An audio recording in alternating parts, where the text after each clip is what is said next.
ଟିକେ ପରିଚିତ ପରିଚୟ ଦିଅନ୍ତୁ। ଆଜି କାର୍ଯ୍ୟକ୍ରମ ଅନୁଷ୍ଠିତ ହୋଇଛି ଆପଣଙ୍କର ଉପଲକ୍ଷେ ଫେରୱାଲ ନେଲେ ୟା ଉପରେ ମନ୍ତବ୍ୟ କ'ଣ ରହିବ? ମୋ ନାଁ ହେଉଛି ଦିଲ୍ଲୀପ କୁମାର ମହାପାତ୍ର। ମୁଁ ଏ ସ୍କୁଲର ଆସିଷ୍ଟାଣ୍ଟ ଟିଚର ଥିଲି। ମୋର ଜଏନିଂ ହେଉଛି 27/5/93। ମୁଁ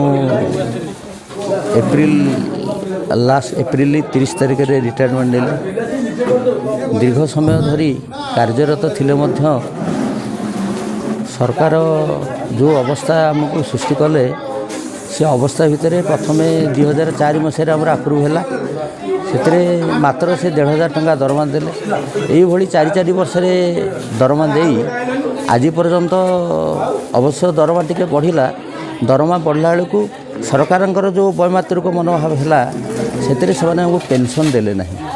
ତେଣୁ ମୁଁ ଦୀର୍ଘ ସମୟ ଚାକିରି କରିକିରି ସେମିତି ଶୂନ୍ୟ ହସ୍ତରେ ଘରକୁ ଯାଉଛି। ଏବଂ ତାପରେ ଯଦିଓ ଆପଣମାନେ ସେ ସରକାରଙ୍କ ପାଖରେ ସେ ପେନସନ୍ କଥା ଉପସ୍ଥାପନ କରିବେ ତାହେଲେ ଆମେମାନେ ବହୁତ ଖୁସି ହେବୁ। ସାର୍ ଗୋଟେ ଦୁଃଖର କଥା, ଆଜି ଆପଣ ଗୋଟେ ଫେରୱାଲ ନେଉଛନ୍ତି, ଅବସର ନେଉଛନ୍ତି ଶିକ୍ଷକତା ଜୀବନ ଭିତରୁ, କିନ୍ତୁ ଆଜି କ'ଣ କହିବେ ଛାତ୍ରଛାତ୍ରୀମାନଙ୍କ ପାଇଁ ଆପଣଙ୍କର ବାର୍ତ୍ତା କ'ଣ ରହିବ? ଛାତ୍ରଛାତ୍ରୀମାନଙ୍କ ପାଇଁ ବାର୍ତ୍ତା ହେଉଛି ଏହା, ଶିକ୍ଷକତା ଜୀବନ ହେଉଛି ଏକ ପବିତ୍ର ଜୀବନ। ସେହି ପବିତ୍ର ଜୀବନ ଭିତରେ ଏକ ତ୍ୟାଗ ରହିବା ଉଚିତ। ତେଣୁ ଆମେ ଦୀର୍ଘ ସମୟ ଧରି ତ୍ୟାଗ ଥିଲା ବୋଲି ରହିଗଲୁ, ମାନେ ଭୋକ ଉପାସରେ ନିଜରେ ପେଟରେ ଓଦାକନା ଦେଇକି ବହୁତ ସମୟ ଧରି ଏଇ ପିଲାମାନେ ଆଜି ଯେଉଁ କାର୍ଯ୍ୟରତ ଅଛନ୍ତି ତାଙ୍କ ପାଇଁ ବୋଧହୁଏ ଆମେ ଏ ଯେଉଁ ତ୍ୟାଗ ନଥିଲେ ଶିକ୍ଷକତା କେବେ ହୋଇପାରିବ ନାହିଁ। ତେଣୁ ମୁଁ ଏଇ ବାର୍ତ୍ତା ଦେବି ଯେ ଯେଉଁମାନେ ଶିକ୍ଷକତା କରୁଛନ୍ତି ତାଙ୍କର ତ୍ୟାଗ ଏବଂ ଛାତ୍ରବତ୍ସଳ ହେବା ଉଚିତ। ସାର୍ ଦୁଃଖର ବିଷୟ, ଆଜି ଗୋପୀନାଥପୁର ଗ୍ରାମ ପଞ୍ଚାୟତରେ ଯେଉଁ ହରିଜନ ବିଦ୍ୟାଳୟ ଅଛି ତା ଯେଉଁ 2 ଜଣ ଶିକ୍ଷକ ଆଜି ଅବସର ପ୍ରାପ୍ତ ଗ୍ରହଣ କରିଛନ୍ତି। ଆପଣ ଶିକ୍ଷକର ସାର୍ କିଭଳି ଦେଖୁଛନ୍ତି, ଆଉ କ'ଣ ରହିବ ୟା ପରେ ମନ୍ତବ୍ୟ? ଆମେ ହେଲେ ପୂର୍ବତନ ଛାତ୍ର। ସେହି ସ୍କୁଲରେ ଯେଉଁ ଦୁଃଖ ଦୟନୀୟ ଅବସ୍ଥାରେ ବର୍ତ୍ତମାନ କଟିଛି ଆମେ ସେଇଟା ଅଙ୍ଗ ଅନୁଭବ କରିଛୁ।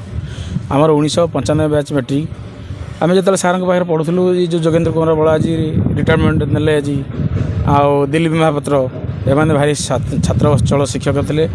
ବହୁତ ମାନେ ଦୁଃଖ କଷ୍ଟରେ ତାଙ୍କ ଜୀବନଟା କଟିଛନ୍ତି। ଯେହେତୁ ବ୍ଲକ୍ ଗ୍ରାଉଣ୍ଡ ସ୍କୁଲ ଇଏ, ତାଙ୍କର ଠିକ୍ ଦରମା ଲାଗୁ ହଉ 100% ଲାଗୁ ହଉ ସେମାନେ ରିଟାୟାରମେଣ୍ଟ ନେଇଗଲେ। ନା ଏପଟେ କାହାର ମଜୁରୀ ଲାଗିପାରିବେ ନା ମଜୁରୀ ଲଗେଇ ପାରିବେ, ଏଇ ଅବସ୍ଥାରେ ବର୍ତ୍ତମାନ ସେ ଦୁଃଖ ଦୟନୀୟ ଅବସ୍ଥାରେ ବର୍ତ୍ତମାନ ଯାଉଛନ୍ତି। ଏଇ ସରକାରଙ୍କ ପାଖରେ ଆମର ଦାବି ରହିବ, ଯେଉଁ ତାଙ୍କର ପୂର୍ବରୁ ଏରିଆରେ କିଛି ଅଛି ସେଟା ଲାଗୁ କରନ୍ତେ, ତାଙ୍କ ପରିବାର ଭଲ ଚଳନ୍ତେ ବୋଲି ଆମର ଆଶା।